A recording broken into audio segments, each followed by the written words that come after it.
Hey everyone, welcome to the InSyte Podcast. I'm your host Seth, the CMO at Site, and I'm joined by Mike, my co-host, the CEO at Site. Today we're going to be talking about everything we hate and loathe when it comes to marketing and all the channels and all of the avenues that you should completely miss and not spend a penny on. And I'm talking about my branding, I'm talking about logo, I'm talking about where you should not be spending your money, full stop. Great, let's segment in. Welcome to the show, Mikey. Thanks for having me, young Seth. All right, Mikey, what is one of the first things that you see people and businesses spend way too much money on that just boils your blood? What's the first one that comes to mind? The list is long. I think probably one that sticks out the most when I see someone spending money here, I feel bad for them, is on marketing strategists. I'm yet to meet a good marketing strategist. So a marketing strategist is typically someone that doesn't work at the company. It's almost like a consultant. And I'm 100% sure there are good ones out there, but I've never encountered one. And my gripe with marketing strategists is that they so seldom, that they know bits about everything, but very little about deep items. So often they'll advise a business on like general, like textbook stuff, which sounds cool and businesses love to hear. And I've yet to see any results come out of it. And why I think that talking about the deep stuff, why it doesn't work is that it's almost like an engineer, or it's almost like a non-engineer advising a company how to do an engineering project, but without having the detailed knowledge how engineering works. So very seldom do they know all the intricacies of Facebook ads, all the intricacies of setting up a PMAX campaign. And if you don't know to that level, you can't advise holistically without being deep in the service. Yeah, I think the term marketing strategist is just completely overused nowadays. Like, I just opened up a internship at Site. We had over 200 applicants. Over 150 of these intern level position were marketing strategists. I'm also studying marketing, don't get me wrong. And my marketing degree says at the end of my marketing degree, I will be a marketing strategist. I can say this, and Vega might come for me after this, but there is no real application when it comes to these degrees. There's like lots and lots of theory that you can say, okay, I'm a great generalist, I know what's going on, but at the same time, this is the reason why I'm working full time, is because I need that application approach. All of these marketing strategists, and maybe not all of them, the majority, the ones that are charging the big bucks and that are trying to claim themselves as marketing gurus, have just spent too much time reading and not enough time actually playing in the accounts and actually learning how to set up an account. And I'd even say this: go ask a marketing strategist to set up a campaign, because I bet they can't do it. Yeah. Or say they do pay performance, because that would also weed out at least everyone I've met. But anyway, let's move on. Okay, great. Let's move on from that. Okay. Other than marketing strategists, the other side of social, or the other side of marketing that really boils my blood, that really gets me angry, is when people just focus on organic and pay a lot of money on organic, but they're paying it for the wrong reasons. They're paying for very boring, very static, very generic post and for a content calendar. Those are the guys that really, really frustrate me, and where you should definitely not spend your money. I've seen it in lots of big accounts that they'll hire someone to create a content strategy for them, to put out 15 to 20 posts a month, who are not reaching your target audience, who are getting very low engagement and are just boring. I think the important part to consider on organic is to be 100% clear about what is organic for. And I think if one's clear about that at the outset, one can then allocate resources which will then match that outcome. And for me, organic is important to have, actually. It's like, I think businesses should have organic. You don't want to go to a business where their pages are blank, they're not doing anything organically. But the outcome for organic should be to have a presence when someone's researching you, looking for you, and so on. Organic almost always will do very little, if not zero, for bringing new customers to you and furthering the brand message. It's almost there as almost like a digital business card when people have already found you and now they want to kind of do deeper research. If that's clear for everyone, I think then they would allocate the correct amount of resources. You can do amazing stuff on organic, but it's going to do that. It's not going to change your business. And I think it's important for people to know that Yeah. in terms of how much time and money they invest in it. Yeah.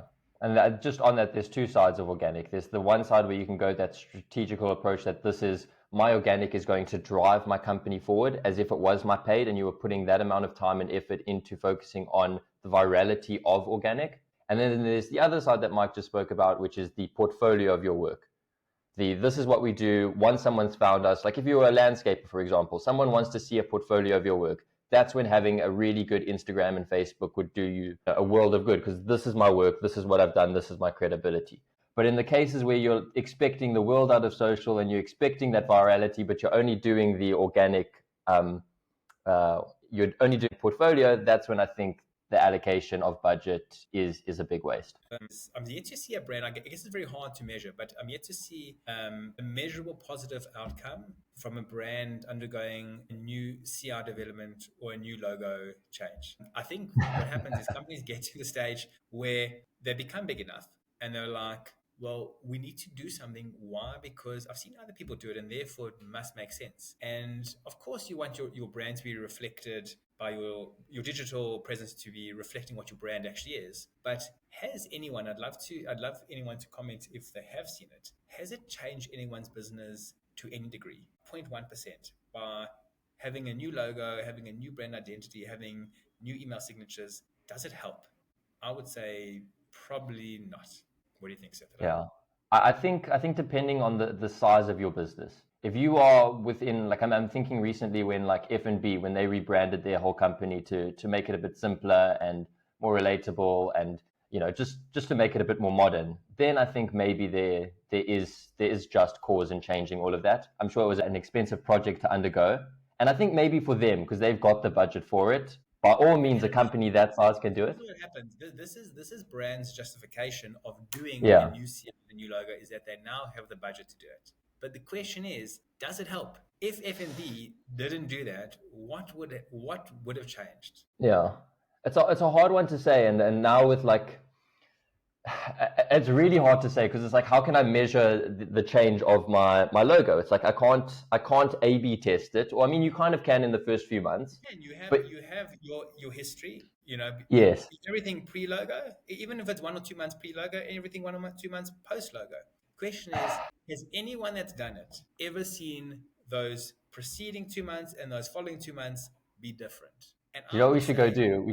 I highly doubt they've ever seen. We should go to a branding agency and look at their case studies and see if there was any significant, like they're probably the guys that are going to. People do it. No one measures it. That Yeah. If even to the reverse, if anyone's measuring that, I'd love to know. Yeah. Everyone's not everyone. There's tons of companies that have done it. They've undergone a new brand identity in that. I'd love someone to look at their numbers, even if they haven't done it before, which I'm sure they haven't. Yeah. Just please tell us if I'm 100% wrong here.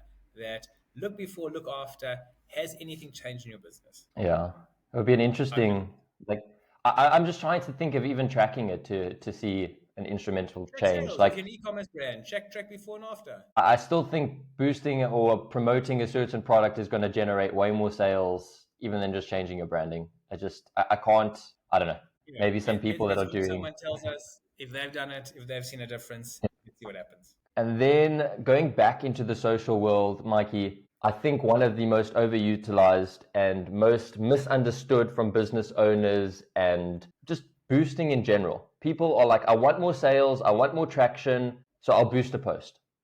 And the big problem here is, like, if you're an e-commerce owner and you decide, okay, I want to create more sales, but I don't really know marketing, but Instagram and Facebook, they're making it really easy for me. I can just go here and I can click boost. And what you're telling this platform is, okay, now I want you to go and show this to as many people as possible. And that's the goal. Boosting your post is just to say, I want to show this to this many people. And that's all you're paying for it to get this many impressions and this many, not even clicks, more just impressions. Whereas if you were to go and even set up the most basic and simple campaign in Facebook, just to set it up for selling your products as a conversion goal, you'll get far better results, because you're actually telling the platform like Facebook, you're like, I want sales, and then you'll get sales. It might be low and it might not be fully optimized, but you'll get far better results taking your budget there rather than boosting it.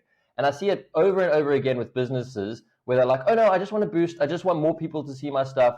I want that impression. But unfortunately, you might get a little bit of sales, but impressions don't equal sales. I think my view is on boosting. Brand is important, and not every interaction can be a sale, and even should be sales focused. However, I always say when you boost something, the primary outcome or the primary goal you're trying to get for trying to reach exactly what you mentioned is awareness. There's no secondary outcome that typically comes from that. If you're running a conversion ad, so let's say an ad whose primary goal is to drive sales, and that fails, so let's say that primary goal fails, the ad reaches someone but doesn't generate sales, the secondary benefit that still exists with that is brand awareness. So I think to your point, Sethila, is you might as well go for it. You might as well try and get the sale where failure means you're reaching the people and success means you're actually getting a sale, as opposed to running a boosted post where success means you're reaching people and there's no bigger outcome than that goal. Might as well have the secondary benefit being brand awareness, but still rather go for that at least give yourself a chance that the primary goal can at least be a sale. Exactly. It's really hard here because most people are like, no, I want my page to have this many followers. I want this to get this many likes. And it's something that you have to kind of look in the mirror as a business owner, is that I don't need that vanity metric. I don't need the likes. I don't need to be validated. I just need sales. And that's what you need to focus on. Because impressions aren't going to pay you. Sales will. And this is also kind of a little bit of an ego thing, is showing up first on Google when someone searches for a certain term. So this is every marketer's worst nightmare, to receive the message to say, I've Googled myself, I'm not seeing myself. And I think that there's a lot of ego that sits there, but obviously people think obviously if you're first, you're going to be seen the most and people are going to come to you the most and you'll get the most sales. And of course there's some truth to that. But one needs to realize, I think, two things. One, let's just talk about an e-commerce store where you might be promoting hundreds and sometimes thousands of products that it's very much budget related. So you're definitely not going to come up first all the time, assuming you don't have an unlimited budget. Second to that is definitely personalized results. What you're seeing is not necessarily what the person next to you is seeing. It's all about their history. It's all about their purchasing history, and so on and so on. And lastly, this is the most important part. For the most part, every campaign that you should set up should have revenue or number of sales as the final conversion goal. And if that's the case, you need to trust the platforms in terms of how it bids on different search terms for different people. Meaning that if I have a very low propensity to buy because Google knows all my search history and it knows I'm very early in my search phase for a certain product, there's a good chance it's not going to show me your product first because they know I'm not kind of ready to go for it, and that click is most likely not going to result in a sale at that point. So they're going to throttle your spend or your bid on that specific person for that specific product. Seth, on the other hand, has checked out this product 20 other times on other sites, and they know he's ready to go. And if it's set up correctly and everything, all the stars aligned, they'll show him your product first. Because they know his purchasing propensity is much higher than me and he's ready to go. So you got to trust these platforms. In the old days, it's a very crude approach to say where am I bidding? Even before Quality Score came in, should I just raise my bids to come up for number one for that? Sometimes you don't want to be number one. Sometimes that click is not worth the money for that specific person, that specific product. So the best thing someone can do is when they run any paid media, let's say Google here, fixate on return on ad spend and revenue. Don't fixate on position, because they are not always, and they're actually seldom, exactly perfectly correlated. Mm-hmm. And if you are going to have to, or if you do decide, oh no, I can't do that, I have to fixate on something, then fixate on your transactional terms. The most transactional terms. Go and actually have a look. Don't even open that can, because it's going to take you down. Don't even. Really, I would fixate a little bit on some of those transactional terms. If you go, fix that into revenue, fix that into revenue, and let positioning sort itself out. I had a little bit of a different argument there, Mikey. It's okay. I'll disagree with you. Fixate on revenue. Okay, no, fixate on profit. Don't fixate on revenue. Correct. Even better. And then finally, now that we've got where we're ranking, we've gone into our logos, a new website. Can you see a lot of value? Are people spending way too much money on websites, branding, all the good stuff? Good point. So, not always, but mostly yes. So the purpose of a website is to carry across your brand identity and your image as you want it. Secondly, but primarily, or your primary benefit or your primary goal of your website, particularly on an e-commerce store, should be sales. And I think Amazon's a great example. Like Amazon as a site, it's not the fanciest site. I mean, they have they have endless resources. They could make it the coolest, most beautiful site with all imagery, with all videos popping across, but it's built for conversion. And the most important recipe for conversion is simplicity. And too often people want to do a new site not to make it simpler, but to make it fancier. It's like an ego feeder. Yeah. And that's almost always the wrong decision. Creating a new website and moving to a new website is hard because there's lots of things to consider. There's SEO rankings that change. You've got to make sure your URLs are maintained, and there's a lot of challenges, and it's quite a dangerous thing. I've seen a lot of people create a new site which looks 100 times better than the old site, and the revenue tanks. So there has to be a really good reason, and for me, it's always conversion is the reason to do a website or not. So if you're struggling with conversion and the website is the fault of that, and you've determined that, then it makes sense. But in all other cases, it's often more dangerous to do it than not. Yeah, what do you think? I think in order to change your website, or in order to feed this, or to even validate changing your website, I think the first thing you have to do before you even do that is actually to download Hotjar or one of these conversion tracking platforms. Just a quick summary on Hotjar. Hotjar basically sits on your site like as a recording and records customers' interaction with your website. So if they were clicking here, or they got angry here, or they didn't convert here, it shows you how they interacted and why they didn't convert. And I think all that data that you can collect there is going to tell you what you need to change on your website. And I think this kind of, I'm going to say, rather hire a conversion rate optimization expert that can do website changes rather than a website designer, because they will tell you, okay, this needs to be done so that you can get a better conversion here. As an e-commerce store, all you need your website to do is to portray trust, to show off your portfolio of your products, but ultimately for someone to buy your products. Not to look pretty, not to boost your ego, not to put you in this place, to sell. That's why you've set this up. This is why you're putting money into this. And that's all you should be focusing on. Whether it's having a purple banner at the top or a red banner at the top, the only thing that you should choose between having those two banners is which one converts more. And that's kind of like how I feel on whether you should invest in website changes, is let the data tell you where to change. Otherwise, it's so subjective, and that's what I really hate about marketing, is that it can be so subjective. Is that, it doesn't do this because it's this. It doesn't do this because I feel like it shouldn't do this. And it's so theoretical when all you can do is live in the application and see what people are actually doing. Because in theory, red could work better than green, but in application, maybe green works better for you. You never know until you test. I think one last point, and we can close it out on that. That one thing, just in terms of websites and that, I think people that red and green example has come up a lot. And I think big conversion data has told people that buttons make a difference, and these small little changes can make a drastic difference. For the most part, the things that make a difference are the things that reinforce clarity and help the user's journey to be quicker. Like those are the things that matter. I wouldn't fixate. I know people fixate tremendously on should this button be a little bit bigger? Should that text font be different? And that makes sense when you're trying to fixate for your brand, but that has almost zero impact for conversion. I'll give you one crazy last example. We ran it was actually a lead gen campaign, and we ran a landing page for someone, and for some reason, no one actually interrogated the text properly. And the text on the landing page was the default text, that lorem ipsum text that it came with. Yeah. But there was a very clear offer. The contact form was very clear, and the call to action was very clear.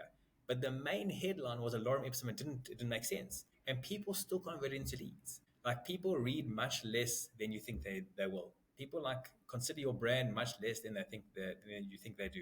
People want clarity, simplicity and speed. And if you can do that, your website will work well. All right, everyone. That's a wrap on our deep dive into wasted marketing budgets. I hope you found this conversation insightful and that it helps you avoid some common pitfalls in your marketing efforts. Remember, it's crucial to focus on what truly drives sales and conversions rather than getting caught up in vanity metrics and subjective opinions. Thanks for tuning in. If you found this episode helpful, please subscribe to the InSyte Podcast and leave a review down below. I really appreciate your support and anyone that actually got to this point in the video. We want to give you as much value as possible, so go drop a comment down below on what you want us to speak about next episode. We'd really appreciate the feedback. Other than that, I'll catch you next week Thursday, because we're here every Thursday talking about e-commerce. Cheers.